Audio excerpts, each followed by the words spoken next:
From Luminary Media, you're listening to the AM Archives. This is Episode 5, Choices, by Lauren Shippen.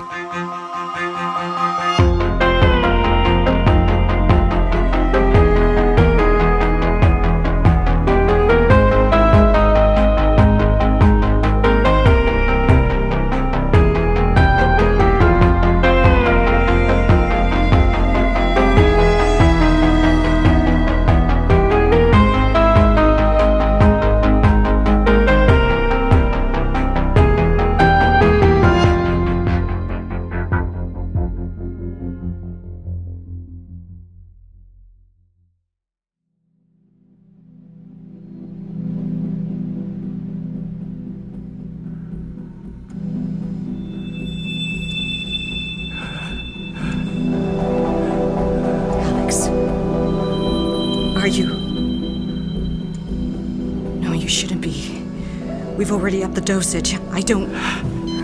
Oh, for Christ's sakes.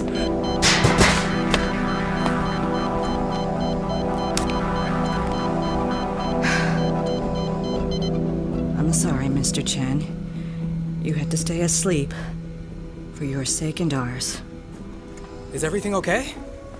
Don't you have better things to do than lurk outside the door, Agent Crawford? I wasn't. I got an alert. Ah, yes, Miss Barnes' little toys. You don't approve. It's not that. I just have no use for a tablet that tells me what is going on at all times in this facility. All I need to see is what's right in front of me, and I have eyes for that. And they are much more reliable than a shiny piece of tech. Is he okay? I'm sorry? Alex, is he okay? He is now. What happened? Well... What happened? Is he all right? You all do know that I'm perfectly capable of doing my job, yes? Of course, Dr. Sharp. We were just concerned. There was a spike in his vitals. Did he have a flare-up? I wish you wouldn't call it that. What else should I call it? Something less, punny? Andrea. He's deteriorating. We already knew that. Yes, well, he's deteriorating more. You've upped the dosage again? Yes, as far as we know, this is the longest an atypical has ever been in a medically induced coma. It's certainly the longest any person has been in this state. So he's growing resistant. In a sense. I believe his body is simply, well, burning through the barbiturate faster than expected. What do we do? We had to increase the frequency of his IV drip to start. But, well, we're running out of time. Yes, faster than we anticipated. And giving him more drugs is a band-aid, and one that could very easily be more harm than help at this point. What do you mean? The more we give him, the more unstable he'll become. His ability burns through the drug, which it sees as an intruder. So we add more drugs, so it starts to burn faster, and we go round and round and round until... Boom. Exactly. So we give him the serum, right? Dr. Sharp, you said you were nearly finished with it. I am finished with it, but it is completely untested. You don't think it'll work? No, I'm fairly certain it will, but on the slight chance it doesn't... Untested or not, it's Alex's decision. We need to figure out how to wake him up safely and long enough to give us his decision. He already consented. In L.A., while in incredible amounts of pain. Yes, thank you, Dr. Bright. I was the one who was actually there with him. I do remember... Well, if we woke him up now, he'd still be in incredible amounts of pain. Thank you, Agent Crawford.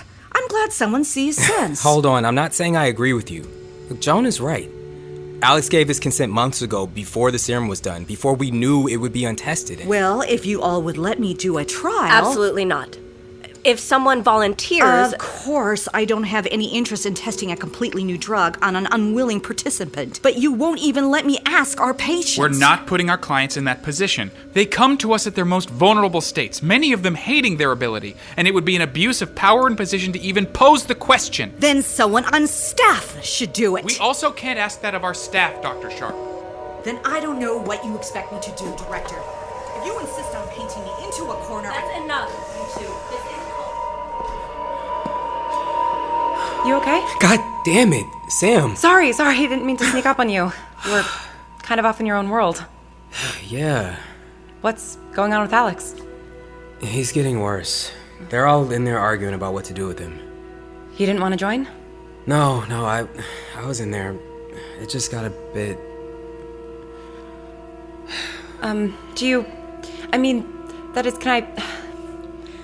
What do you need? Huh?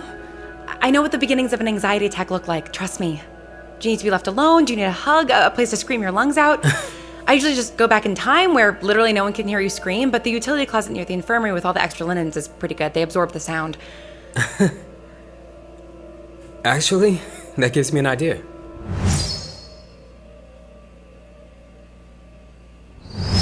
Whew. Okay, that's better. Where'd you go?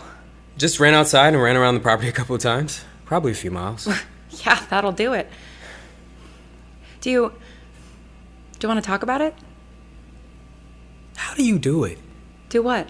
Make the big decisions, the hard choices. I don't. I second guess everything I do and try to listen to Joan. Actually, that's not true. I wish it were true. That I could just step back and let Joan and Owen make the big decisions. They balance each other in a weird way. What do you mean? No, not like that. No, I didn't mean anything by... Listen, I get it. Joan is really something else. I don't know what you're implying, but... Come on. You like her. Trust me, I know what you're going through. What? Wait, you mean you and... No, kind of. Okay. No, not that she's not. I mean, she is, but just not to me. Uh-huh. Falling for your therapist would have been a little too far into the unhealthy decision-making bucket for me. Yeah. Not that falling for my therapist's brother was exactly a healthy choice. Ah. Yeah. Look, I'm not... That is to say, I haven't... Don't tell Joan. She's a smart woman. I think she'll probably figure it out for herself. God, that's embarrassing. Not if it's reciprocated. Has she... You know what? Never mind. We shouldn't even be talking about this. She's my boss. You're my boss. I'm no one's boss. To be honest, half the time I'm not even sure what I'm doing here. Agent Green asked, and I convinced Joan it was a good idea, and here we are. And I stand by the decision. It's important to have an atypical perspective on all of this because as much as they care... They'll never really know. Right. But we have Mags, and now we have you, and I'm... An asset. Like I said, I don't know how you do this. Make these calls. When I started here, I didn't expect to be in these conversations so soon, and now it's... I know. But you really proved yourself that first day. Handling Sydney like that. We value your input, not just as an atypical or someone who's been through an AM program, but as a person. Look, I don't know how much my perspective as someone who's been through the AM program will help. I don't have the rosiest view of it. I think that's exactly why it is helpful. What exactly is the story there? If you didn't have a good experience, then why? Why end up working for them? Yeah. Isn't that a question that applies to half the staff here? Yeah, you're right. Guess it makes us all masochists. Maybe. Or it's just that we see something broken, go through something broken, and we want to fix it. Is that what made you sign up? I know that people have had it worse than me. That all in all, my time in Tier 3 wasn't all that bad. But some of the things I saw, the things I heard... You were in Tier 3? That doesn't... Make any sense? I know. You haven't visited Division 2, have you? It's huge, and a lot less hospital-like, and a lot more prison-like than this place. There are a lot of people there who don't belong there, and even the ones that do are usually miscategorized. How did you... I mean, I don't know if it's okay to ask. How did I end up here? Yeah. I was an idiot teenager. What else? You know how growing up there were always those kids that thought it was really cool to drag race their crappy cars down open streets late at night? Jackson, the more you get to know me, the more you'll realize that I don't know anything about what the kids were doing. Right. But I've seen movies, I can imagine. Well, for some reason, those dirtbags were my friends. And once I figured out what I could do, I decided to join in on the racing. You know, without the car. Ah. Yeah. And teenagers aren't really known for their subtlety. Yeah, the AM wasn't exactly thrilled about me flaunting my ability to my fellow high schoolers. No, I'm sure they weren't. 2 years later, and trust me, I wasn't about to start goofing off again. You were in Tier 3 for 2 years? Why on earth would they keep you for 2 years? Beats me. They didn't even seem to be experimenting. I think they just forgot about me. What about your parents? They thought I was in juvie, and therefore a complete disgrace to the family. They weren't knocking down the AM's door to get me out. Yikes. We've cleared things up since then. I wouldn't say we're close, but they know about me now. The truth about me. And they can tell their friends I have a confidential job with the government, so they don't have to spend so much effort on saving face anymore. I know it could be worse. You know, Jackson, just because things could be worse doesn't mean they don't suck. True. It's true. But, boy, hearing about what Mark went through, knowing what some people in Tier 5 have gone through, it puts things into perspective. Joan told you about Mark? Not in detail, but Director Green let some things slip, and then Joan, well, I can fill in the blanks. Yeah. Things were very bad here for a very long time. And you think shutting down Tier 5 will fix things? No, probably not. But it's a start. Or, well, the next step, I guess. The start was getting Wadsworth out of here. One person can't ruin an entire institution. I know she had her problems, but Wadsworth was still just a person, like you and me. I know that. But, you know what they say, the fish rots from the head. And now she's even closer to the head of the whole organization. Yeah, well, that may have been rotten to begin with.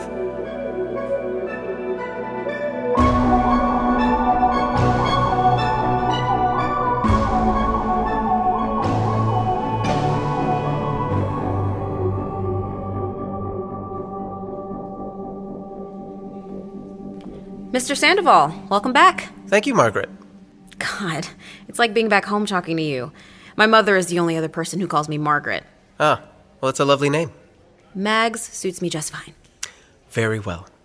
How are things, Mags? Your timing couldn't be better, actually. Busy day here today. Oh, it seems remarkably quiet. That's because we're shutting down. Excuse me? Not for good or anything. We're just going down to a skeleton crew. Essential personnel only. Why? Tier 5 is closing. Officially. Everyone is being evaluated or either released or placed elsewhere. I see. Pushing the difficult responsibilities to others. The AM way. What, like the order didn't push the responsibility of taking care of atypicals onto the AM in the first place? As it happens, no, we didn't. The AM was a result of the order, but not of its best members. What do you mean? I won't bore you with the history. How many Tier 5s need to be evaluated? 5, I think. 3 look pretty cut and dry, but Dr. Bright wants to chat with all of them before making a final decision. I think she's hoping most of them can be let go. Maybe after going through one of our outpatient programs. And what's to become of those who can't be let loose? I'm not sure. That's a bit above my pay grade.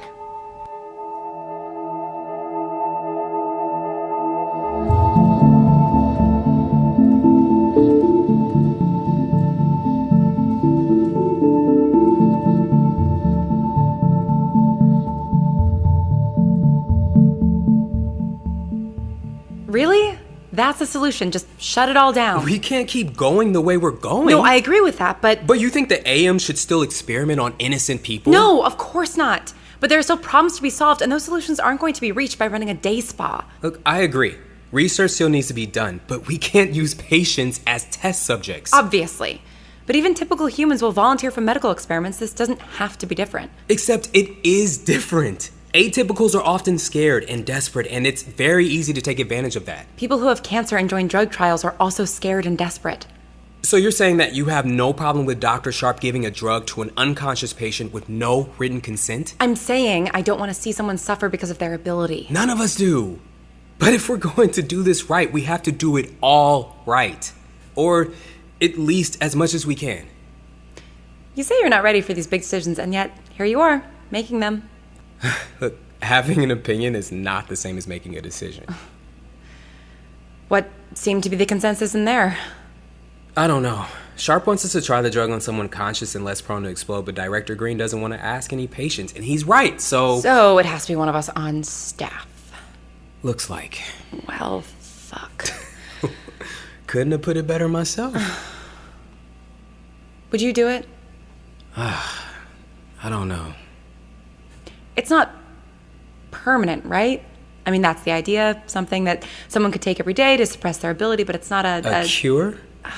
I hate that word. We don't need to be cured. Look, I believe it is Dr. Sharp's intention to make it temporary, yes. But still, the thought is daunting. It's funny. 2 years ago, I would have jumped at the chance to get rid of my ability. Really? Absolutely. I hated it. It ruined so many parts of my life and then trapped me. But now?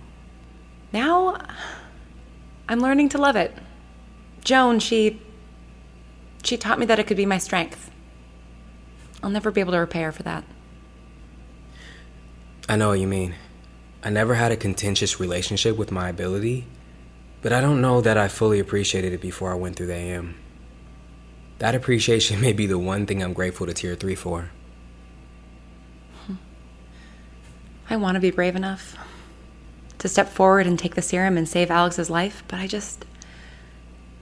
don't know if I am. Me neither.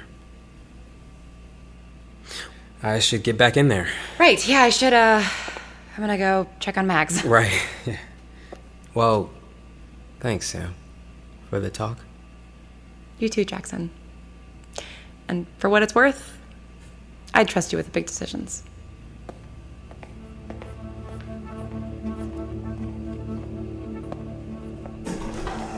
When we are together, you need to make a decision. Oh, Agent Crawford, nice of you to rejoin us. Are you all right? Fine. I was just talking to Sam. Where are we at? Exactly where you left us. We can't seem to agree on the best way to proceed.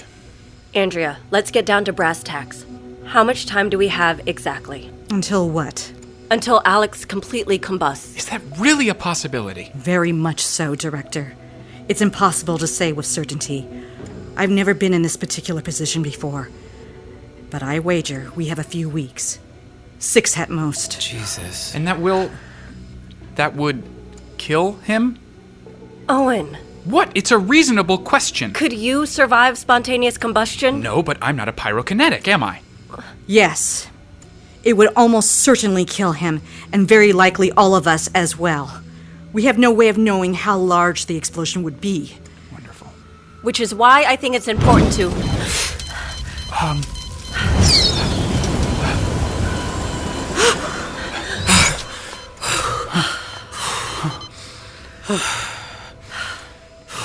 Excellent reflexes, Agent Crawford. Thanks. Are you okay? Fine. You? Fine. How is Alex? Stable, it seems. For now. We'll continue to up the dosage, but we need to do something. Soon. Or the next time will be much, much worse.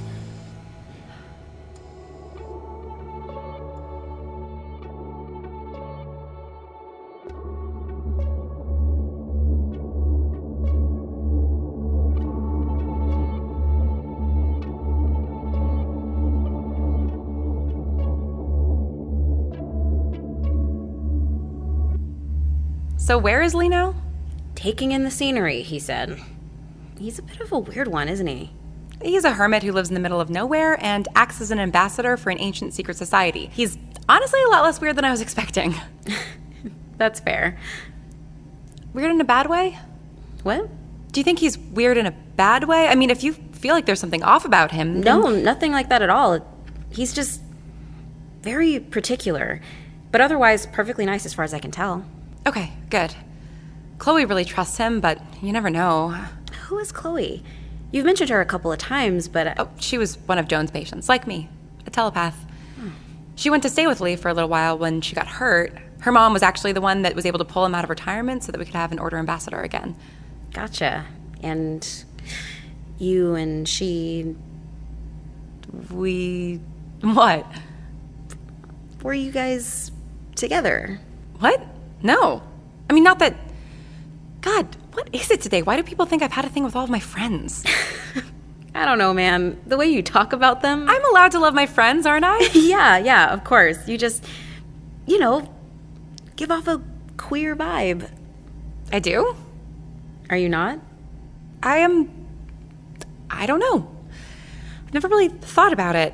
Oh, sorry. I thought No, you were... no, it's fine. I mean, I can't say that I'm not. I mean, I've never thought about Joan or Chloe that way, but I mean, well, I didn't have friends or boyfriends or girlfriends or anything for so much of my life, so I guess it just, it never really occurred to... Sam, it's okay. You don't owe me any kind of explanation.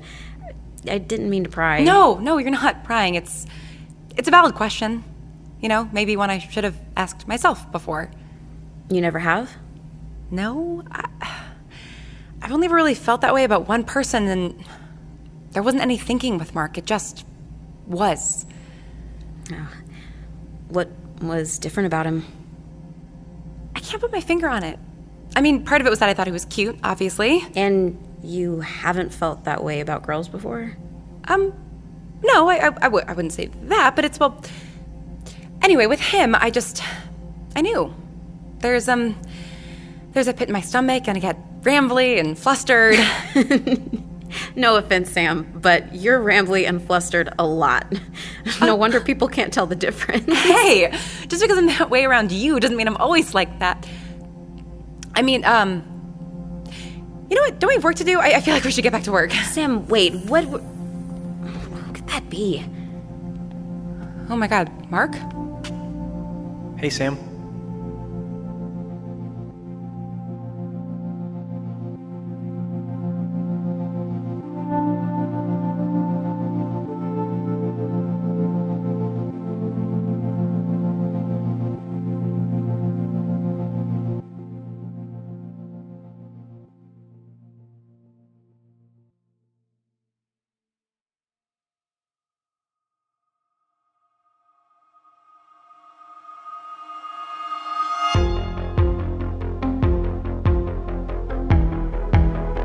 The AM Archives is brought to you by Luminary Media and is a production of Atypical Artists. The series is written by Lauren Shippen, Octavia Bray, and Caitlin Schneiderhan. This episode was written by Lauren Shippen. In it you heard the voices of Julia Morizawa as Dr. Bright, Ian McEwen as Agent Green, Lauren Shippen as Sam, Bryce Charles as Mags, Dion Earl as Jackson, Diana Inosanto as Dr. Sharp, Felipe Figueroa as Lee Sandoval, and Andrew Nowak as Mark. This episode was directed by Lauren Shippen and sound designed by Misha Stanton. Original score by Evan Cunningham.